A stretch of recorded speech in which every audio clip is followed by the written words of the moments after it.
On va démarrer. Bonjour à tous. Merci d'être venus si nombreux sur ce deuxième atelier sur l'intelligence artificielle.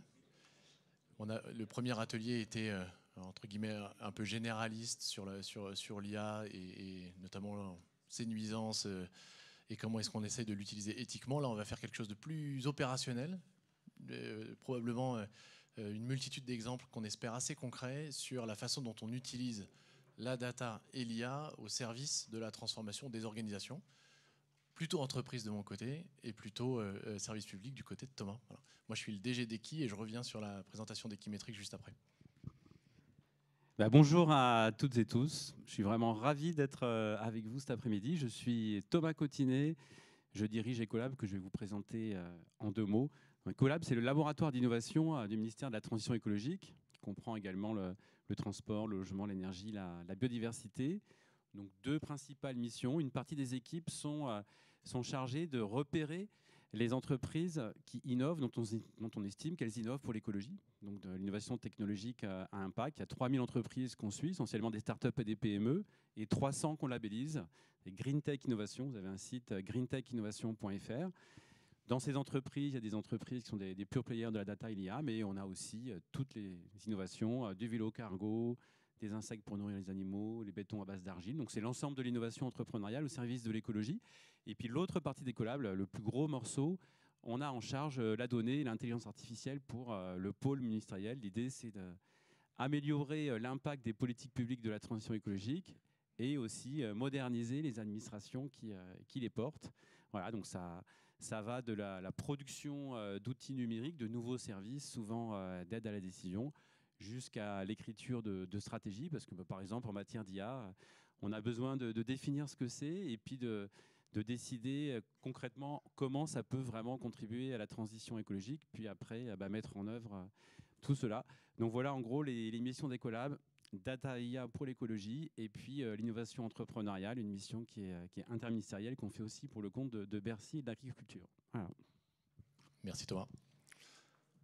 Quelques mots sur Equi. On est au croisement de ces 3 sphères-là. Et en particulier les 2 duos. C'est pour ça qu'on essaie d'utiliser l'IA. En fait, on a vu ce matin que c'était vraiment difficile de concilier la partie intérêt, disons, performance économique d'une boîte et la planète, les ressources dans des modèles extractifs. Donc c'est le premier niveau de difficulté. Et le deuxième niveau de difficulté, c'est que, et on l'a redit ce matin aussi, pour transformer les modèles d'affaires des boîtes, c'est quelque chose qui doit se faire à l'échelle d'une filière, au moins une chaîne de valeur, voire une filière, et donc c'est systémique. Et comme c'est systémique, c'est très très compliqué. Et donc c'est pour ça qu'avec ces 2 grands défis-là, on pense que l'IA, chez Equi en tout cas, quand il est bien utilisé, peut servir à relever ces 2 défis. Donc on va avoir quelques exemples après autour de 3 thématiques, j'y reviendrai, mais on n'est pas technosolutionniste. Loin de là. Vous avez suivi qu'aux États-Unis, la semaine dernière, il y a un article qui est sorti du FT qui dit que la fermeture des centrales à charbon a été ralentie en raison de la surconsommation de l'IA générative sur le sol américain. On voit directement que l'IA est tout à fait contraire aux ressources et à la sauvegarde de la planète. Voilà, bon.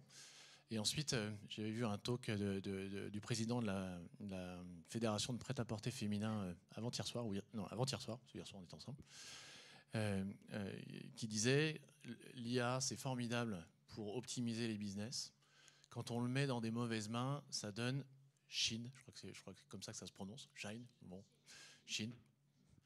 Voilà. J'interdis mes enfants d'acheter ça, donc je ne sais même pas le nom. Mais voilà, donc c'est aussi très très puissant, et donc quand on le met dans des mauvaises mains, c'est potentiellement très très néfaste. Donc loin de moi et de nous le technosolutionnisme, mais là on va essayer de vous montrer des exemples d'utilisation qu'on espère vertueux de l'IA pour la transformation des boîtes ou des organisations. Voilà.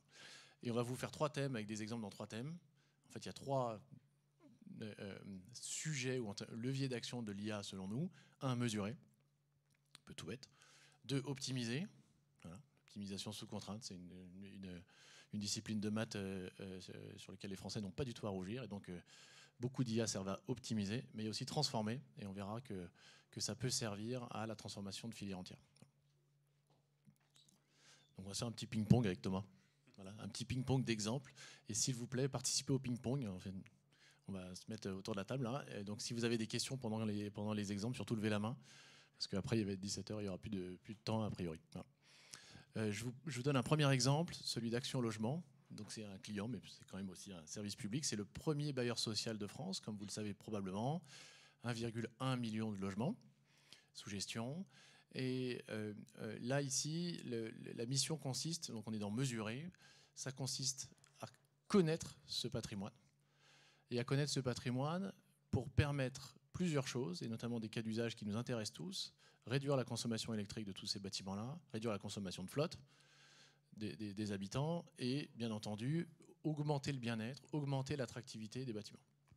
Sauf que quand vous le faites à cette échelle-là, si vous n'êtes pas bien outillé en matière, disons, de data et d'IA, vous ne pouvez juste pas le faire, ou vous le faites de manière très parcellaire, ou avec beaucoup d'inefficacité. Donc le job ici, l'Action Logement, c'est 50 filiales qui gèrent les 1,1 million de logements. Et donc il fallait récupérer à peu près 300 données par bâtiment, fois les dizaines de milliers de bâtiments qu'il y a, et d'en faire un socle de données qui soit fiable. Donc beaucoup de boulot autour de gouvernance de données. Et on a monté un petit outil qui permet le redressage des adresses, notamment.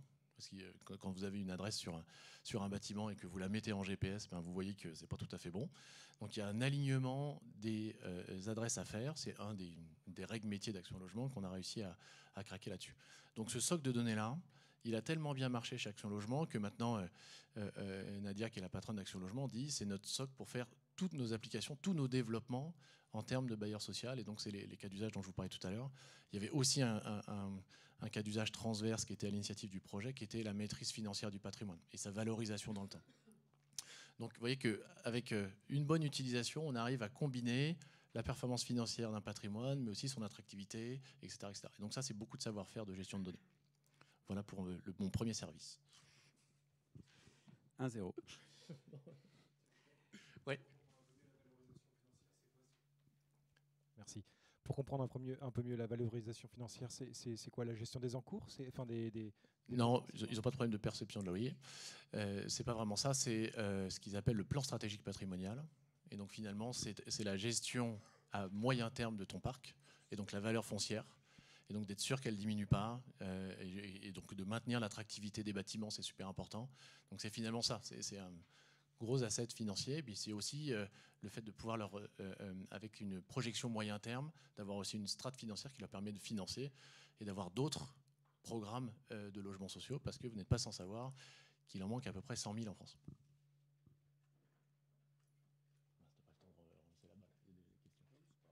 Alors, je ne sais pas quelle était la teneur des données qui étaient collectées, mais effectivement, donc à part l'adresse, comment vous avez géré le problème de fiabilité du coup de la donnée, risque d'erreur? Voilà, je ne sais pas si vous arrivez à quantifier ça. Il y a entre guillemets aucune magie. Il y a d'abord tout un tas de tests techniques sur les données qui ont pu être faites par un portail d'intégration de données. Je vous passe les détails, mais qui permettaient à chaque filiale de se faire une liste d'erreurs automatisée. Donc on n'était pas, nous, en centrale, à se prendre tous les fichiers. Donc ils déposaient leurs fichiers, ils regardaient, et ils avaient une liste d'erreurs qui leur était donnée. Donc c'est un premier niveau. Après, ça ne dit pas que quand il y a écrit 4, c'est pas 4,5 la vraie valeur. Ça, mon IA ne sert à rien là-dessus. Hein. Donc il y a après une logique de cohérence. C'est tout bête, hein. On fait des sommes, on fait des moyennes, et on demande aux patrons des filiales si ça leur paraît cohérent, si c'est les ordres de grandeur qu'ils ont en tête, etc. On ne peut pas faire mieux que ça. Alors, je vais vous parler d'artificialisation des sols. Peut-être commencer par un ordre de grandeur, un chiffre. Je vais prendre l'exemple du département du Val d'Oise, que beaucoup présentent comme une petite France, parce qu'il y a à la fois de l'urbain, du rural.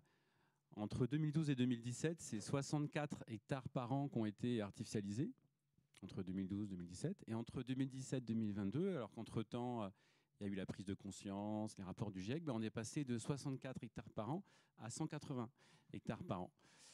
Donc voilà, c'est un enjeu énorme. Il y a une loi qui est sortie en 2021 après la Convention citoyenne du climat qui a fixé des objectifs de zéro artificialisation nette qu'on essaye de mettre en œuvre. Donc c'est bien, on se fixe des objectifs, mais il faut connaître le territoire pour pouvoir organiser la réponse. Donc un des opérateurs dont nous avons la tutelle, c'est l'IGN, qui est bien connu et qui porte ce projet de référentiel d'occupation des sols à grande échelle.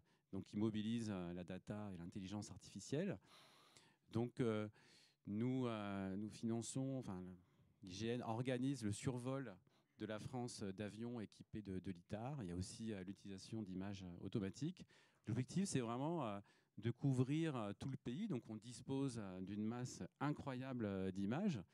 Mais après, comment faire pour transformer ces images en une documentation hyper précise qui vient expliquer à l'échelle de quelques centimètres quelle est l'affectation du sol. Est-ce que c'est un sol, est-ce que c'est de la vigne, est-ce que c'est de la toiture, est-ce que c'est une prairie sous un arbre, est-ce qu'on a un parking, etc. Donc il y a un énorme travail à faire pour exploiter ces images et les affecter à une forme d'utilisation du sol. Donc l'utilisation de l'intelligence artificielle était apparue évidente. Donc il y a tout un travail qui a été fait pour concevoir cet outil. Et là, on est rentré dans la phase où on peut apprécier le résultat, parce qu'il y a plusieurs dizaines de départements qui sont couverts. Donc il y a 17 types différents de classification de l'usage du sol.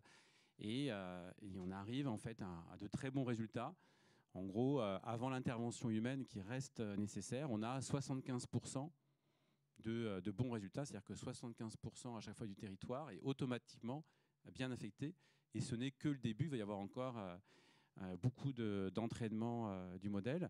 Voilà, donc là, on est vraiment dans un exemple d'encapacitation, c'est-à-dire que l'existence de l'intelligence artificielle, alors on fait très attention aussi à son empreinte écologique, donc là, j'en parlerai pas, mais sur tous ces objets, quand nous investissons, on s'auto-contraint sur l'empreinte écologique, et il y a d'autres équipes à Ecolab qui sont responsables de définir le référentiel français de l'intelligence artificielle frugale, qui va, j'espère, bientôt devenir un référentiel aussi européen.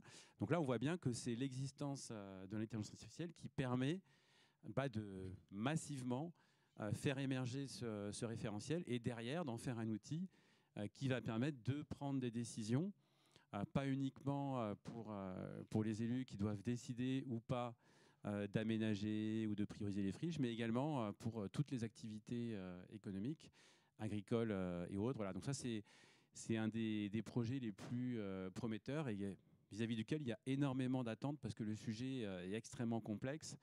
Il pose plein de problèmes démocratiques. Qu'a-t-on le droit encore d'artificialiser? Où faut-il le faire? Avec quel impact? Voilà, donc les discussions maintenant tiennent la route, en grande partie à ce que nous permet de faire cet outil. Voilà, le référentiel d'occupation des sols à grande échelle de l'IGN, qui est mené en partenariat avec le CEREMA et l'INRAE.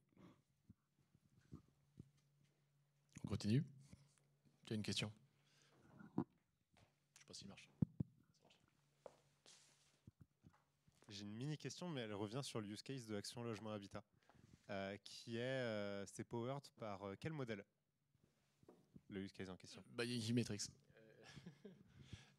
On n'utilise pas de grands outils connus. Il n'y a pas de LLM pour l'instant dedans.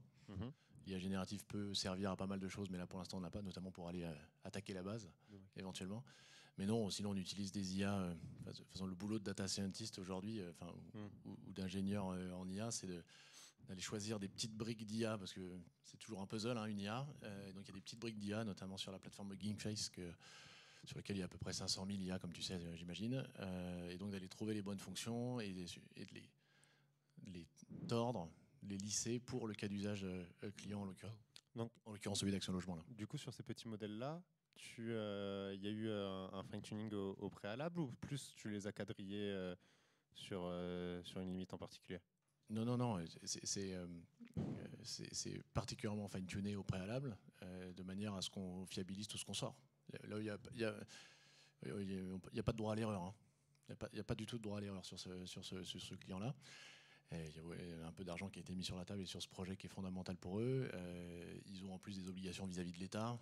Ils sont obligés maintenant de faire des PSP simplifiés, des plans stratégiques patrimoniaux simplifiés. Et donc l'outil qu'on a mis en place va permettre de réduire la durée de projection des PSP pour l'État. Donc non, on rigole pas. Ceinture bretelle. Top, merci pour cette réponse. Tu veux nous parler d'Amélia, Thomas? Oui. Alors avant cela, je vous expliquais un petit peu le cadre dans lequel ça se fait. Donc en matière de financement public et d'intelligence artificielle, très souvent, on finance la recherche, les startups ou les grands groupes. Donc là, déjà, on a commencé par créer un dispositif qui était un peu original pour l'État. On s'est dit, on va dérisquer un peu ce marché et financer les collectivités territoriales, les bailleurs sociaux et les hôpitaux. En réalité, l'intelligence artificielle est très exploratoire, ça continue.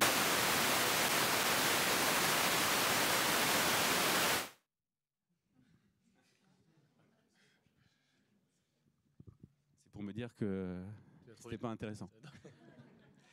Et donc en fait, on a créé une communauté. Il y a 800 acteurs, donc des collectivités, des startups, des chercheurs qui ont rejoint cette communauté. Alors tout ça est aussi disponible en ligne. Et on a fait émerger de cette communauté des démonstrateurs territoriaux, des consortiums qui associent des collectivités, des startups, de la recherche, du grand groupe. Et voilà, on essaye d'inciter à ce qu'il y ait beaucoup plus d'investissement de la part des acteurs publics dans l'intelligence artificielle quand elle permet de faire la transition écologique. Et Amelia, c'est un de ces projets. Donc là, on se situe en région parisienne, dans le Val-de-Marne. C'est Paris-Est, Marne-et-Bois, donc 13 collectivités autour de Saint-Mandé. Et le sujet, c'est, alors ils ont, comme la plupart de collectivités, ils se sont dotés d'un plan climat, air, énergie, territoire. Donc ce sont des collectivités qui réfléchissent à ce qu'il faut faire pour justement adresser les défis de la transition écologique. Mais voilà, après, derrière, c'est très compliqué concrètement de faire des choix. Donc là, Amelia, lui, il adresse les enjeux du bruit et de la pollution de l'air. Et la solution qui comprend, qui est en partie apportée par une start-up qui s'appelle Walter. Mais il y a également l'université Gustave Eiffel qui est dedans, l'Institut français des énergies nouvelles, permet en fait une cartographie dynamique aussi bien du bruit que de la pollution de l'air, et donc derrière de faire des choix en conséquence, des choix d'aménagement du territoire pour éviter justement qu'il y ait une exposition trop forte à la pollution, et puis pour optimiser aussi ces aménagements, parce que voilà, l'argent public est rare. Donc il y a par exemple, grâce à la solution qui est derrière, un mélange en fait, et un recoupement des données satellitaires, des données qui sont prises in situ et toutes les données des flux de mobilité pour faire des cartographies horaires et avoir par exemple de façon dynamique à l'heure, savoir où on va avoir des pics d'oxyde d'azote. Voilà, c'est un exemple. Et il y a la même chose sur l'exposition au bruit. Donc là, on est dans un exemple où l'intelligence artificielle, elle vient permettre, c'est les élus qui sont les clients principaux de dispositifs, elle leur permet déjà de réellement connaître la situation. Un enjeu qui est derrière, c'est ce qu'on appelle la santé-environnement, c'est l'impact qu'a l'environnement sur la santé, pollution de l'air, bruit, etc. Et de faire des choix d'aménagement, des choix d'organisation des circulations qui vont au maximum à la fois éviter l'exposition de la population au bruit et à la pollution de l'air, et puis au passage avoir un caractère vertueux au niveau transition écologique. Donc ça, c'est un projet qui pour nous est très prometteur parce que toutes les collectivités sont confrontées à cela. C'est-à-dire que pendant très longtemps, on a récompensé le volontarisme. Donc il y avait les collectivités qui faisaient des choses, d'autres qui en faisaient un peu moins, et puis on se satisfaisait qu'une collectivité fasse quelque chose. Et en réalité, derrière, je vais prendre l'exemple par exemple des biodéchets. Voilà, on a travaillé avec une collectivité qui était présentée comme la collectivité qui faisait le plus de choses pour traiter et collecter les biodéchets, avec plein d'initiatives dans tous les sens. Voilà, de la collecte à domicile, des composteurs de quartier, des composteurs dans le logement, de l'apport à la déchetterie. Et en réalité, à la fin, ces résultats étaient moins bons qu'une collectivité qui ne faisait rien. Donc là, Amelia, cette fois-ci, sur le sujet du bruit et de la pollution, c'est vraiment l'intelligence artificielle et la donnée pour permettre une bien meilleure connaissance du territoire en temps réel, dynamique, et puis surtout des décisions plus efficaces ici pour protéger la population de la pollution, et puis aussi pour des choix d'urbanisation plus vertueux au niveau écologique. Donc voilà pour Amelia, avec cette... pour nous, ça rejoint un petit peu ce que tu disais au début, le caractère écosystémique, c'est-à-dire que tous les projets qu'on voit réussir sont des projets qui associent le public, le privé. Enfin, il faut décloisonner en permanence. On retrouve souvent aussi une logique de chaîne de valeur dans la production de la connaissance, production de la donnée. Donc là, c'est un bel exemple. Il y en a une dizaine comme celui-ci. Si vous allez sur le site greentechinnovation.fr, si ça vous intéresse, vous les retrouverez. Donc, ce n'est pas un gros projet. Hein. Il y a pour 2,5 millions de mémoire de dépenses. Mais ça, comme c'est vraiment dédié à l'IA, ça permet déjà de faire de belles choses. Avec 2,5 millions, on fait plein de choses hein, quand même. Moi, je les prends. Je vais vous parler des toilettes, sans transition. Non, il y a une question avant de passer aux toilettes. S'il vous plaît, petite. Merci pour ta présentation. J'aurais une petite question là sur le projet dont tu nous parles, Amélia.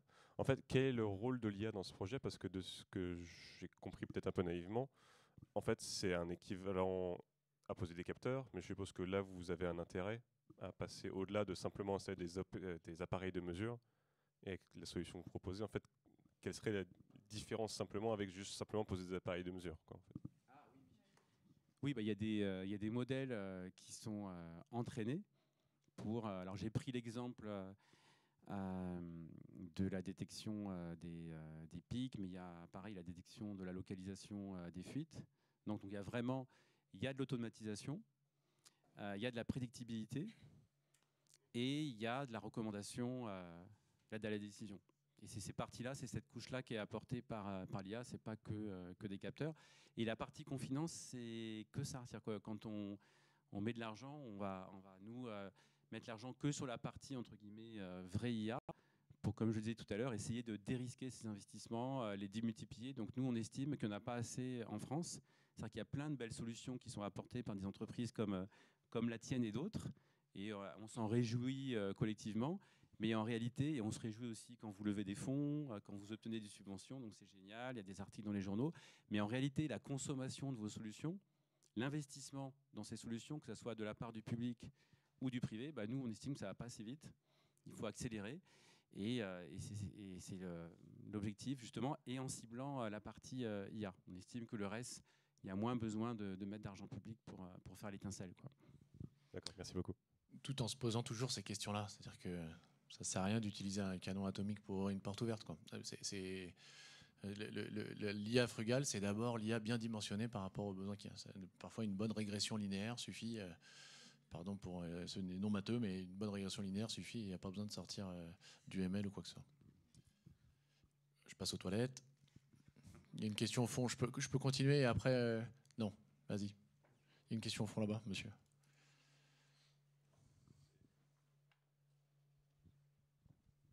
Mon question, on entend que le problème il est systémique, et dans la systémique, ça implique de prendre du recul sur les problématiques. Le fait d'acquérir un certain nombre de data et de les traiter avec des machines, est-ce que ça restreint pas énormément la quantité de solutions qu'on peut s'offrir en mettant un entonnoir sur les yeux, des œillères, dans la façon d'adresser les problèmes? Parce que derrière la pollution, etc., il y a quand même des sujets de gestion du territoire, des déplacements qui vont beaucoup plus loin que juste mesurer la pollution à un endroit qui est certes intéressante, mais est-ce que ça contraint pas un peu la façon d'appréhender le problème?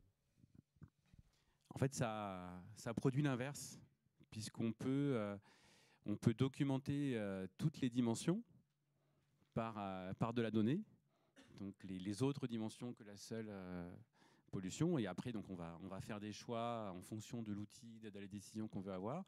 Mais voilà, par exemple, hier matin, là, on était avec une 50aine d'entreprises sur les sujets du risque climat, de la donnée, et en fait, la possibilité d'utiliser l'ensemble de ces données, que ce soit des données ouvertes, publiques, ou des données privées, des données gratuites ou payantes, bah, au contraire, ça permet de créer des recoupements, des corrélations et de sophistiquer très très fortement la réflexion.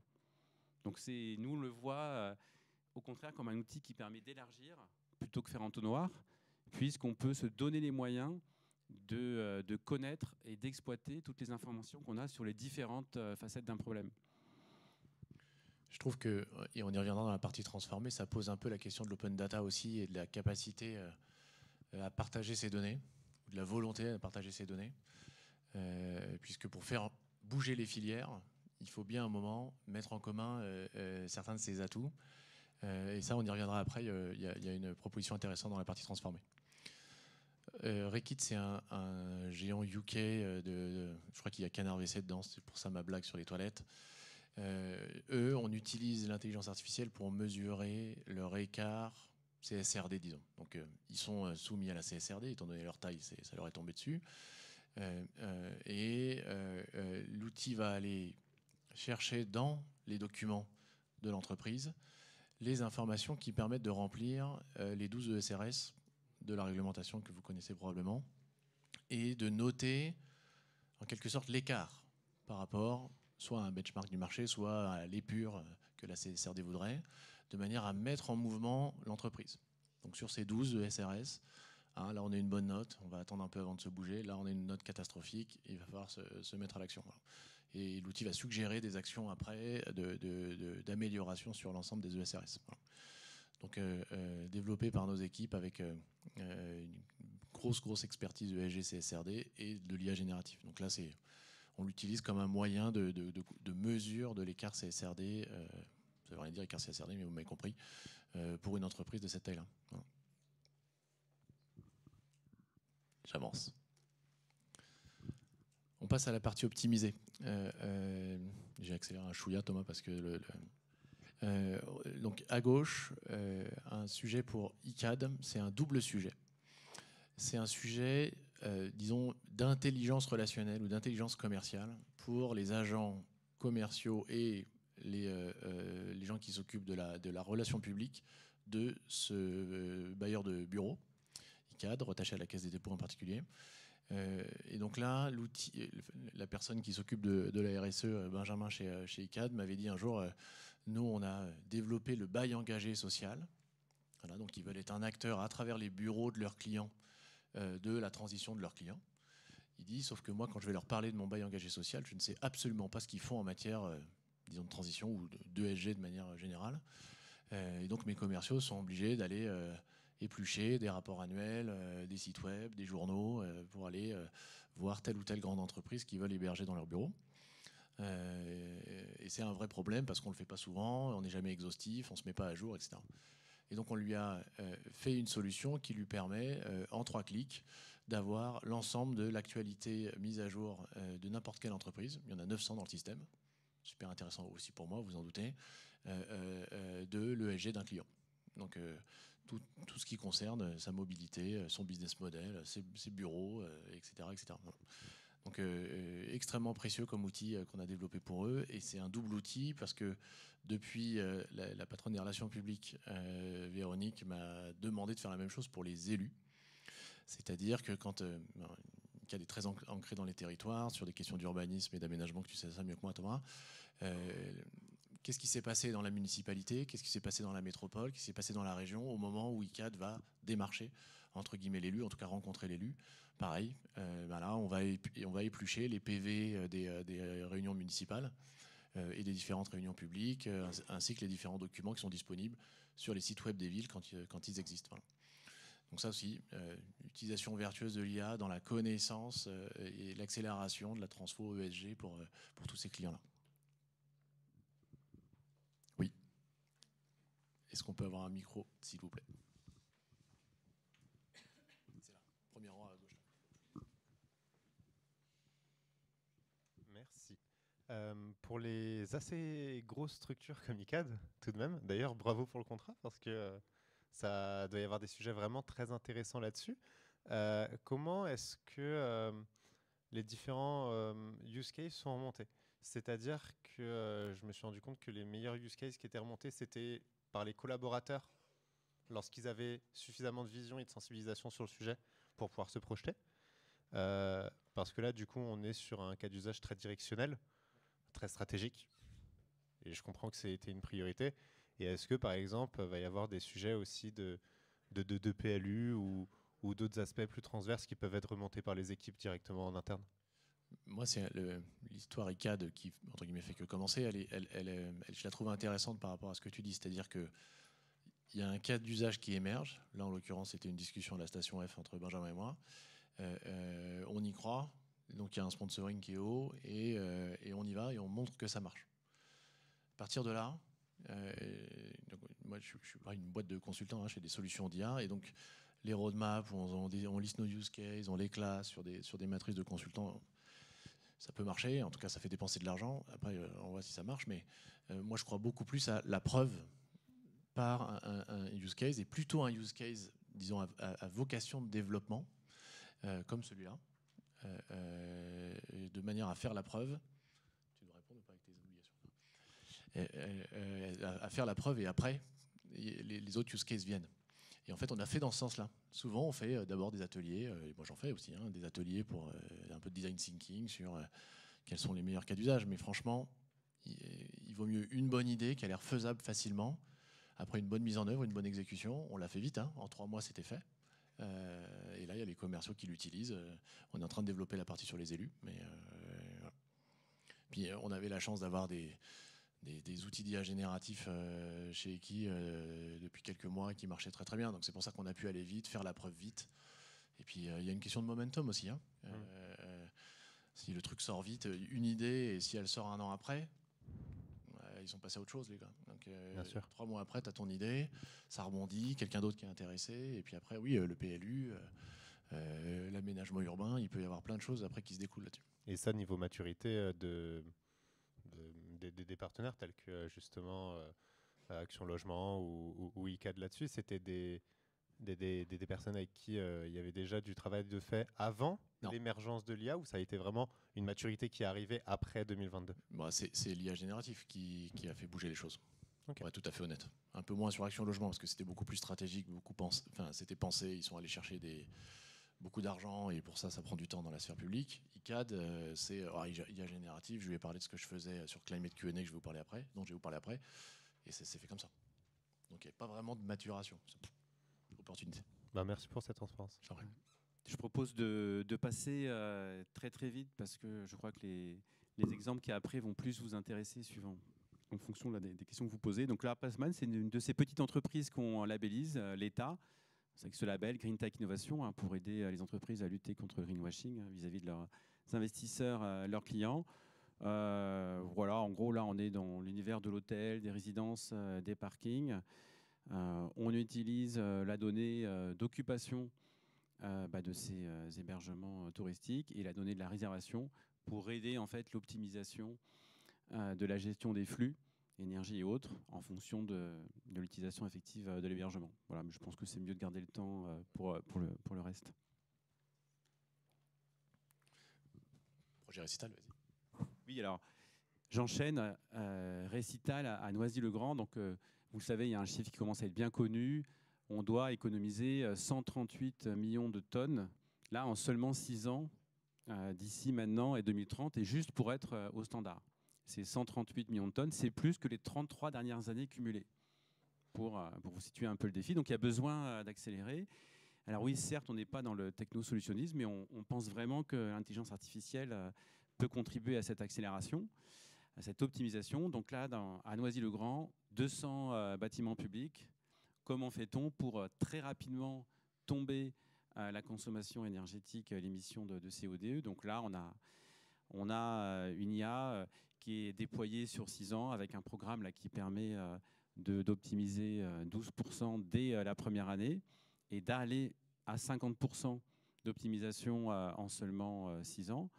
Et une des originalités de ce programme, donc, qui concerne l'ensemble des écoles, des gymnases, voilà, tous les bâtiments publics de la ville, c'est de comprendre aussi une dimension démocratie participative, puisqu'en fait, l'IA adapte et fait des choix en fonction de l'utilisation des bâtiments et va faire des préconisations pour changer l'utilisation de ces bâtiments publics. Donc, on l'utilise aussi pour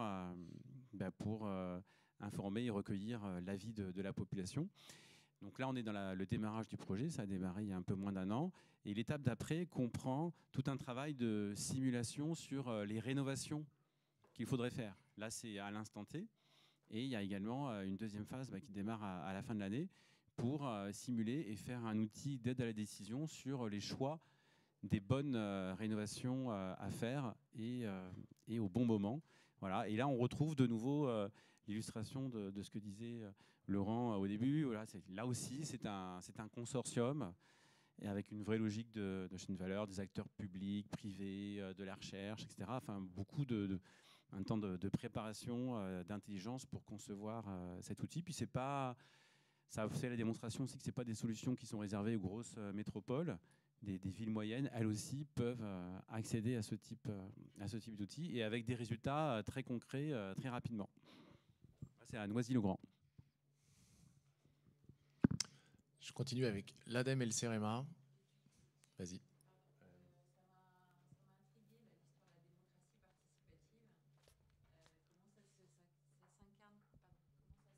Concrètement, je comprends que vous recueillez l'avis des citoyens, c'est ça, mais c'est pas nous, hein, c'est la Ouais. ville qui le fait et que nous on les aide et puis on les finance aussi un petit peu. Donc ils ont inséré ça dans ce qu'ils appellent la politique de la ville, Ouais. la gestion des quartiers au départ, et donc on retrouve là l'IA qui sert à exploiter les avis. Donc nous on l'utilise aussi pour exploiter tous les avis qui sont rendus.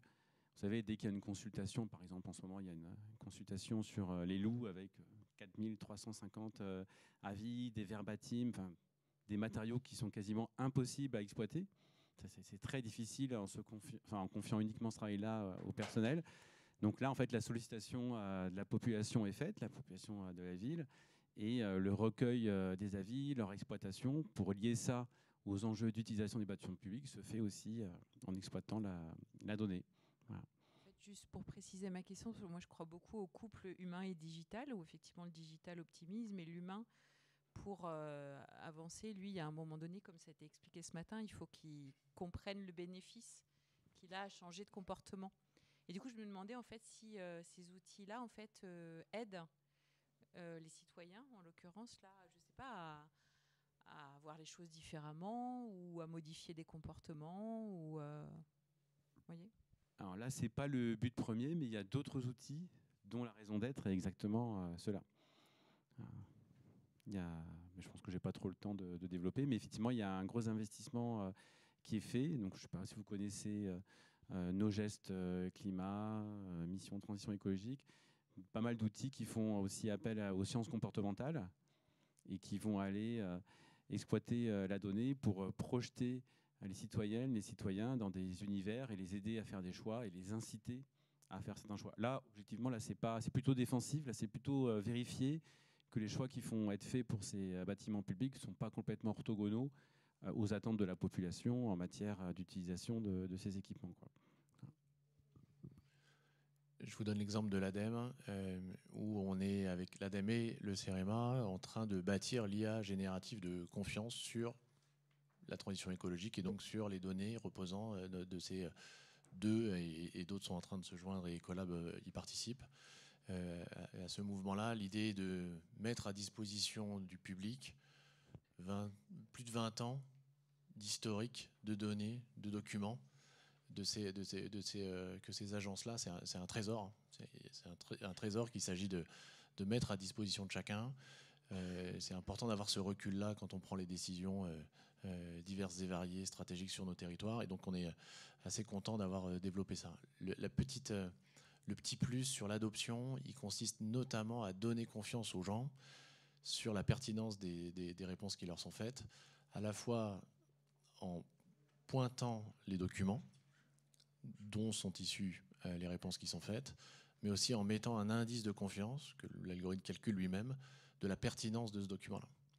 Ce qui fait que quand vous allez sur l'outil, qui n'est pas encore disponible, il va bientôt sortir, mais quand vous allez sur l'outil, ou quand vous irez, vous verrez chaque source et le score de pertinence de la source. Et donc vous pourrez aller vous-même scruter ce document-là parmi les dizaines, centaines de documents qui sont disponibles. C'est un outil qu'on est en train de développer et on ne lui a pas donné de nom encore.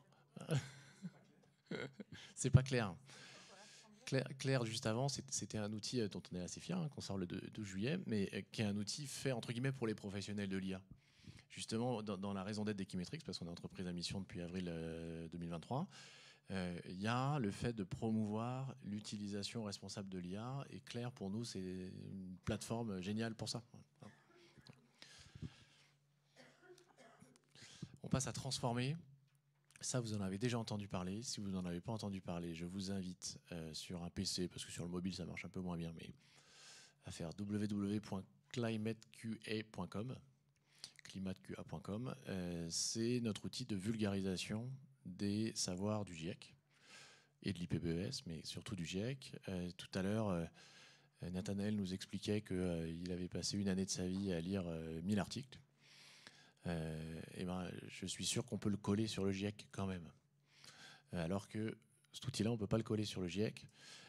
Et en fait, pour se transformer, je pense qu'il a raison en disant il y a la partie savoir. Et donc, on pense très sérieusement que diffuser ce savoir-là, c'est de faire en sorte que le terreau de la transition soit le plus fertile possible. Et ça, mettez vos gamins dessus, mettez tous vos amis dessus. L'outil est vraiment génial et on l'améliore au fur et à mesure avec les gens du GIEC eux-mêmes. Valérie Masson-Delmotte, qui n'est plus dans le GIEC, mais qui était présidente du groupe 1 de la R6, a adoubé l'outil, a fait des remarques dessus avec 10 de ses collègues du groupe 1. Donc c'est quelque chose d'extrêmement fiable, extrêmement bien fait. Il y a même un petit menu déroulant où vous pouvez lui demander de vous parler comme si vous étiez un enfant. Donc pour vos enfants, pour vulgariser la connaissance du climat, c'est super utile. Et si vous êtes vraiment très très chaud, vous pouvez dire que vous êtes expert du climat. Et là, vous êtes professionnel du climat. Tous les fresqueurs utilisent quotidiennement cet outil-là. Voilà. Donc on est assez fiers de ça. Il est en open source. Il est grand public. Il y a une 50aine de milliers d'utilisateurs dessus. Donc voilà, on est très très fiers de ça. Et pour nous, c'est une façon de commencer cette transformation-là. Je vais commencer par un retour utilisateur. C'est vraiment génial. Nous, on est très, très fans à Ecolab. On le pousse dans nos différentes communautés. Ça vaut vraiment le coup d'œil. Allez voir et puis parlez-en aussi autour de vous. Et effectivement, nous, on pense que c'est extrêmement important de sortir ces outils pour améliorer l'accès à la connaissance. Alors, une autre facette de la transformation par l'IA. Donc là, on est sur un métier un peu particulier. Donc, il y a chaque année, en France, 4000 études d'impact. En fait, quand il faut implanter une piste d'aéroport, une éolienne, changer un plan local d'urbanisme, il y a une étude d'impact qui est faite. Et cette étude d'impact, elle est faite par la personne qui porte le projet. Donc, elle est forcément un peu biaisée. Et donc, l'État, en son sein, des agents, des autorités indépendantes, ils doivent éplucher ces études d'impact, donc sur toutes les éoliennes, toutes les implantations de sites logistiques, et ils doivent rendre un avis qui devient public et qui est souvent l'avis qui est commenté dans les médias et qui sert aussi à prendre des mesures pour éviter, réduire, compenser. Donc c'est un travail colossal, c'est des centaines de milliers de pages. Voilà. Et puis bon, ce sont aussi des équipes qui ont beaucoup subi les suppressions de postes dans la dernière décennie. Voilà. Et donc là, c'est un produit maison qui a été développé, c'est du traitement du langage naturel. Donc l'ensemble de ces études et les avis qui sont rendus sont ossérisés, enfin vectorisés. Et il y a un algorithme qui permet d'en faire une lecture intelligente, de comprendre le sens des différentes parties de ces textes-là, pour aller beaucoup plus vite, pour être capable aussi de faire des analogies, de vérifier que si on a estimé qu'à un endroit en France, telle implantation d'éoliennes était plutôt positive, d'aller pas dire 6 mois plus tard que quasiment la même implantation elle est pas bonne à 500 km de là. Et puis là, on est dans ce qu'on appelle la qualité de vie au travail des agents. Hein, c'est l'objectif. On n'est pas dans des logiques de substitution, hein, mais vraiment d'augmenter la capacité des agents, de fiabiliser leur travail grâce au traitement du langage naturel. Et puis là, il y a une couche d'IA générative qui est en cours de développement, mais pour l'instant qui n'est pas opérationnelle. Donc ça, c'est des outils qui existent, qui sont utilisés. La prochaine étape, ça va être d'utiliser l'IA générative pour faire des premiers projets d'avis.